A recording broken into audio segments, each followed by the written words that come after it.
Формирање на 5 нови министерства и преименување на други 6 се дел од плановите и идеите на грчкиот премиер за промени во владата, но реконструкцијата во овој момент не е приоритет за Ципрас.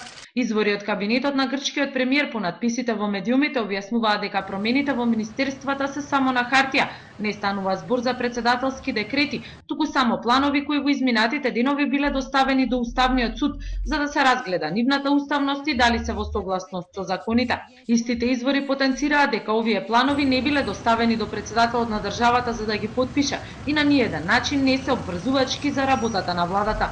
Во секој случај, како што изјави владината портпаролка, реконструкцијата во овој момент не е приоритет за премиерот. Коментираат владини извори, а со тоа ги потврдуваат информациите кои Канал 5 ги објави вчера дека одлуката на Уставниот суд за ТВ концесиите целосно ги промени приоритетите на Ципрас, па грчкиот премиер ги стави во фиока плановите за реконструкција.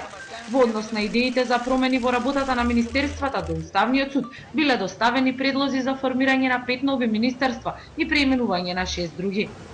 За вестите на Канал 5 од Атина, Сања Ристовска.